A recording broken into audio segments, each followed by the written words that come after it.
2 Samuel, the 12th chapter. It's very familiar, and you'll see it here on the screens. I'm going to read from the first down to the 7th chapter. It's very familiar. Everyone knows this story, but I just felt the unction to say something about it this morning. And it reads thusly: And the Lord sent Nathan unto David. And he came unto him, and he said unto him, There were 2 men in one city, and one rich, and the other poor. And the rich man had exceeding many flocks and herds, but the poor man had nothing, save one little ewe lamb, which he had brought up and nourished up. And it grew up together with him and with his children. It did eat of his own meat, and drank of his own cup, and lay in his bosom, and was unto him as a daughter. And there came a traveler unto the rich man, and he spared to take of his own flocks and of his own herd, to dress for the wayfaring man that was come unto him, but took the poor man's lamb and dressed it for the man that was come to him. And David's anger was greatly kindled against the man. And he said unto Nathan, As the Lord liveth, the man that hath done this thing shall surely die. And he shall restore the lamb fourfold, because he did this thing, and because he had no pity. And Nathan said to David, Thou art the man. Thus saith the Lord of Israel, I anointed thee king over Israel, and I delivered thee out of the hand of Saul. Now let's go to that 13th verse. The 13th verse. And the 13th verse says, And David said unto Nathan, I have sinned against the Lord. Yeah. And Nathan said unto David, The Lord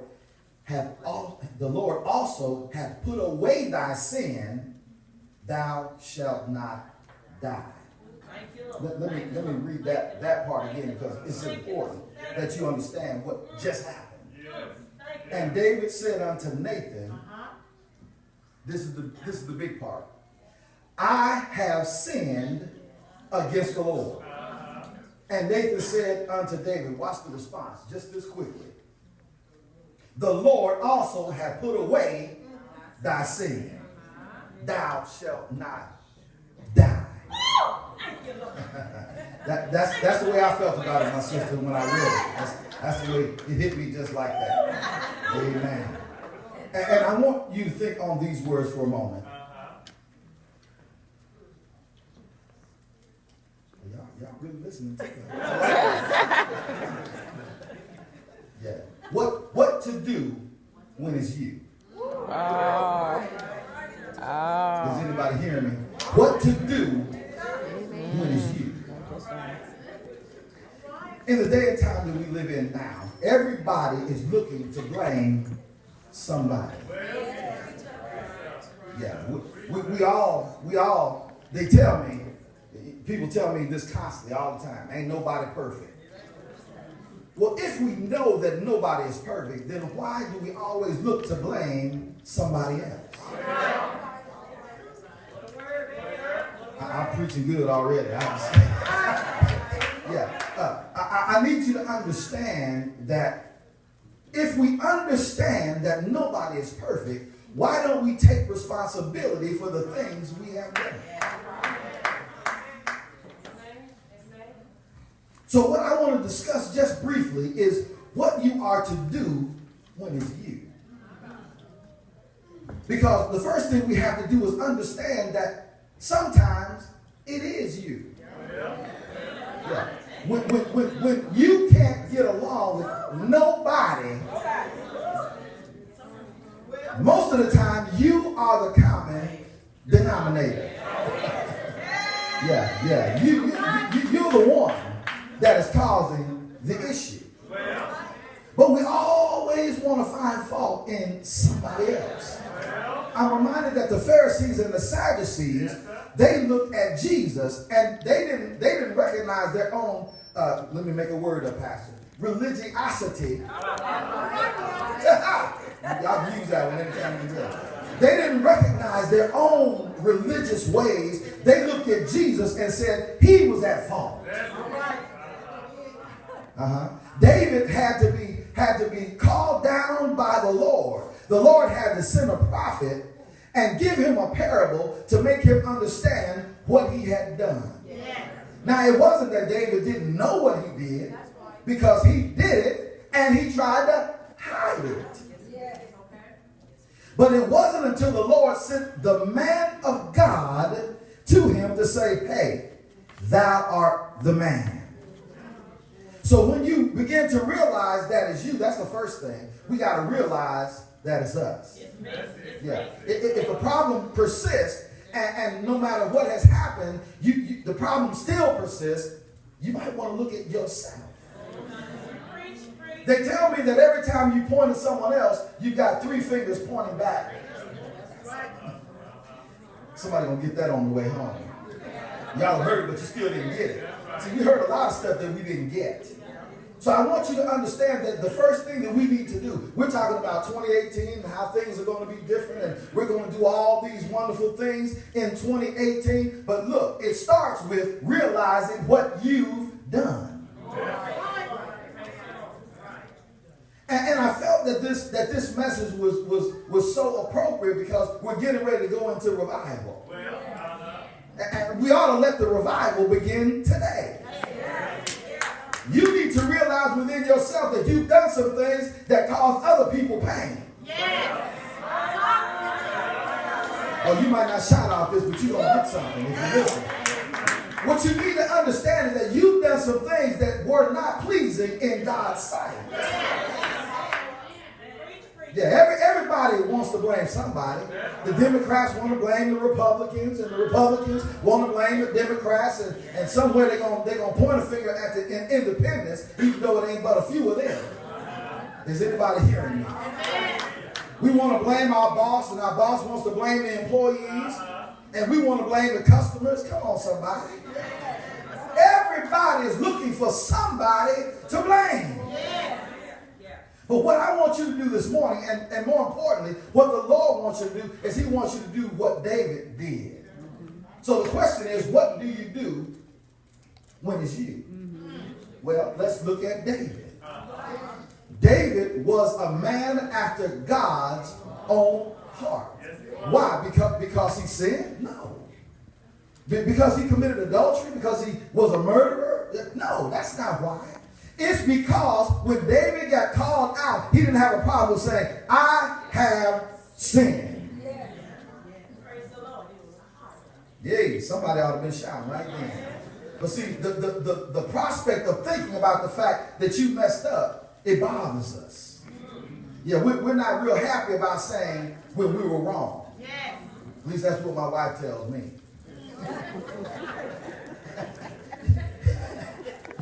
And do you understand? We understand that people take pleasure in you being wrong.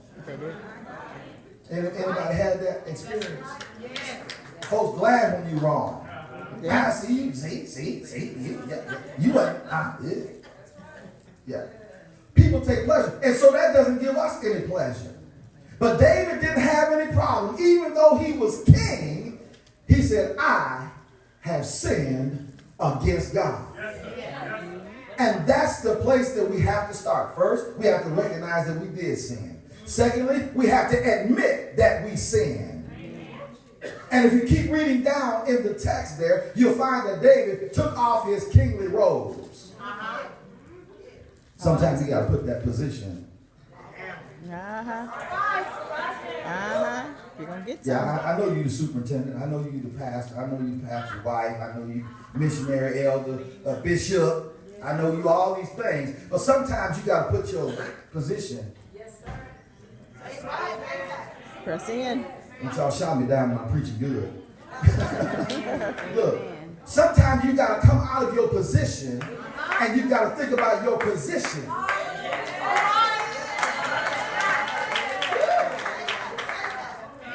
See, the position you hold down here has nothing to do with your position.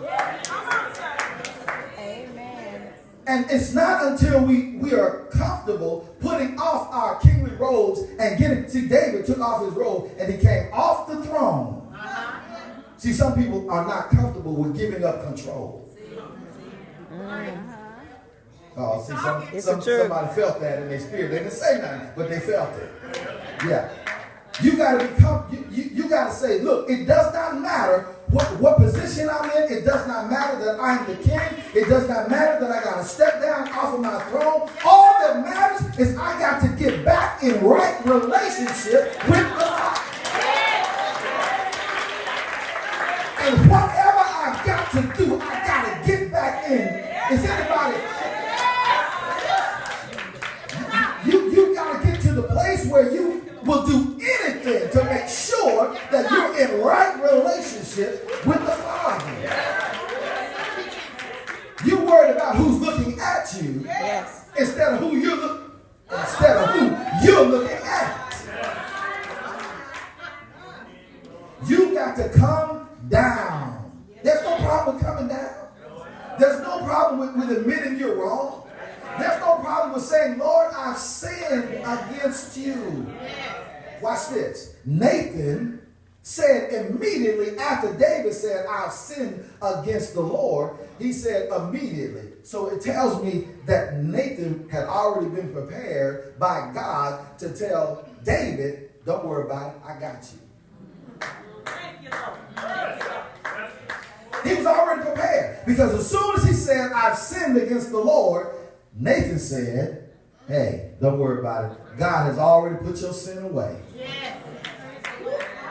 Oh, yeah, I know y'all should have been really shouting, man. Because there's some of us that you need to understand that your sin has all. He already, that thing you did yesterday, he all. Ooh, if somebody get that in their spirit for real. You see, Jesus, when he went to the cross, he already died for your sin. Yeah, that's what he was doing. He already did it. It's already done. All you got to do is say, I have sinned against you, Lord. And just immediately, don't worry about it. Your sin has already been taken care of. And if you do sin, you have an advocate with the Father, which is Jesus Christ. And he constantly is sitting there continually making intercession for you. Now, he didn't say David wasn't king anymore. He said, you're not going to die, David. Don't worry about it. You're not going to die. Because the first thing he told him was that you were going to die. Isn't that what the Bible says? Yeah. We read it. He said, you're going to die. You're the man, David, and you shall surely die. Mm-hmm. But as soon as he said, Lord, I have sinned against you, he said, okay, your sin's been put away and you shall not die. You're good. Look at God. You're good. If somebody would get that in their spirit on a daily basis and understand that if you just ask God for forgiveness, you're not going to die. Now, don't get it twisted. There are consequences. There are consequences. But you're not going to die. You'll live another day to get it right. Yeah, but there are going to be some consequences. As David found out later on, there were some consequences. Excuse me, he had a baby that died. And he tried to change God's mind about it. He prayed, but God said, no, nope. You should have done that praying when you was killing Uriah. Right. Yeah, you should have done that praying while you was over there looking at Bathsheba across the... There will be consequences. But there are consequences that already let you know you're not going to die from. This sickness is not unto death. Yeah. This sickness is not unto death. The bad times are not going to last always. You might be going through right now, but as soon as you get that thing over with, it's going to be all right. That's why he said he's taking you through something. To take you through something means you got to come out on the other.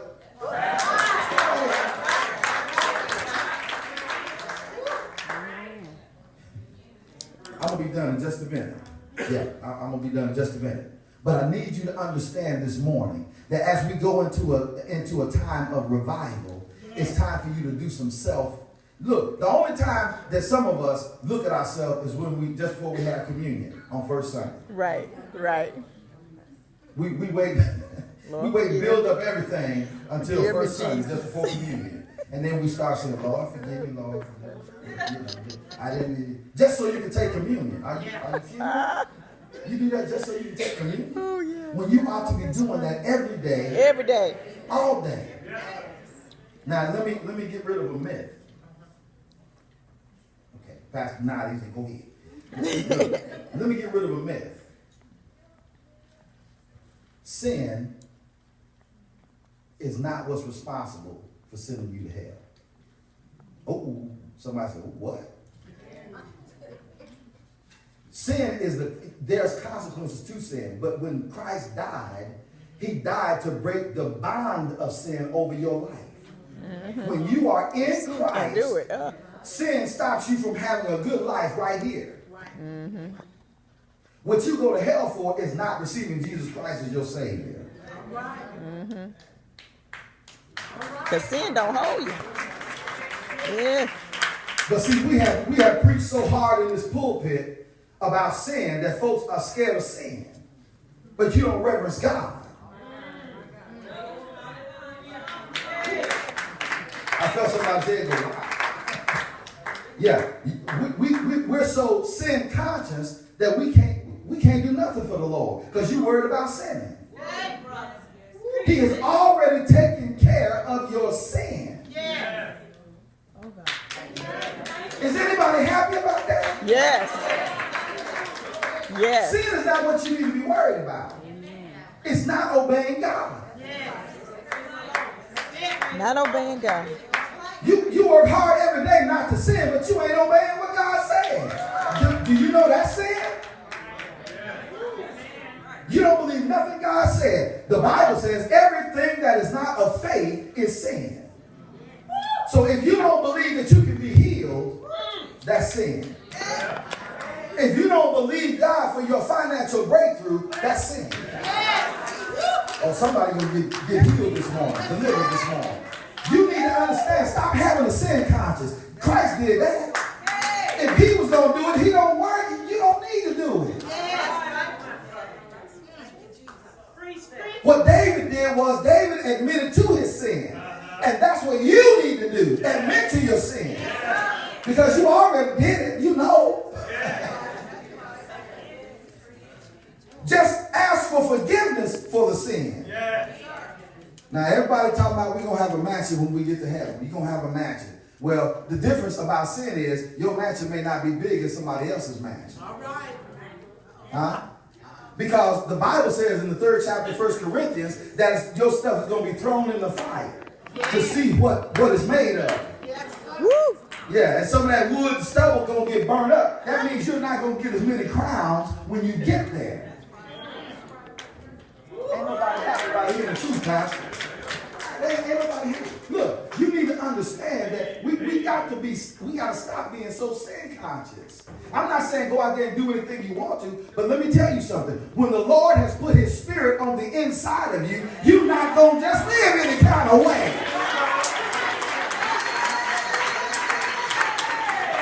It's not happening.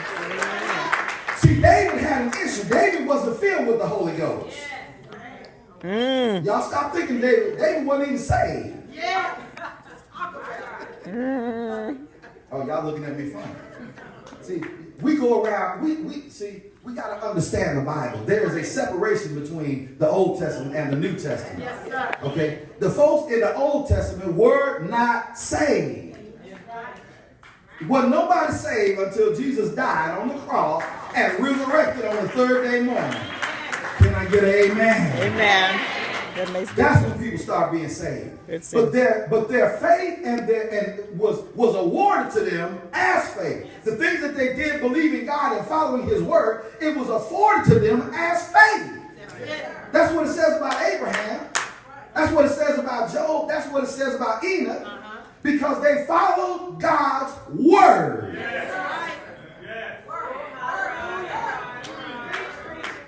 But now we have the Holy Ghost. Yeah. Yeah, boy. Thank you, Jesus. And if you truly have the Holy Ghost in your life, you are not going to live any kind of old, raggedy, toe down, beat up. You're not going to live any kind of way. I'm preaching once saved, always saved. I'm preaching if you get saved, you'll live right. Look, I'm convinced. My brother said this to me, that one sitting right back there. He said this a long time ago. He said, I am convinced that some folks ain't never been saved at all. And if you live in a raggedy life, you doing anything you want to do, going out Saturday night, coming into church on Sunday. I said it and I'm not going to take it back. Nah. Yeah. You walk around doing anything you think you big and bad enough to do, saying anything you think you old enough to say. Look, just because you get, excuse me, mama, 80 years old, that don't mean you can say whatever you want to say. You still got to be kind to people. You still got to. You still got to act like you saved anyway. And some of y'all, that's all you do is acting.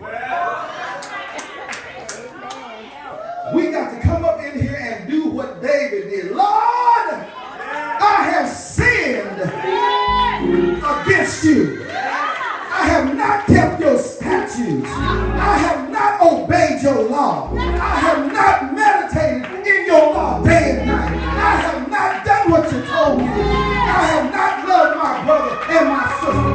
I have not. And then you got to take off your robes. And you got to get down in the sackcloth and ashes. You got to have some. I need you to understand that now in this day that we live in, you got to do more than you ever.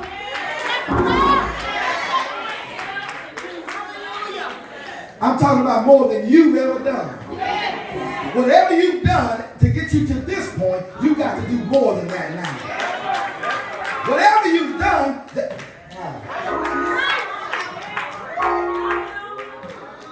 it's all about right up here, what you got going on in your mind. Some of us still got that stinking thinking going on. We got that stinking thinking. Yeah, we think about everything backwards. Backwards. See, if it's other than what the Lord said, it's backwards. I don't care who said it. I don't care if President Lincoln said it. I don't George Washington. I don't care who said it. If you're thinking about it and it does not line up with the Word of God, it is stinking thinking. And not until we do that will we understand what it means to fully realize what to do when it's you standing in the need of prayer. Everybody standing.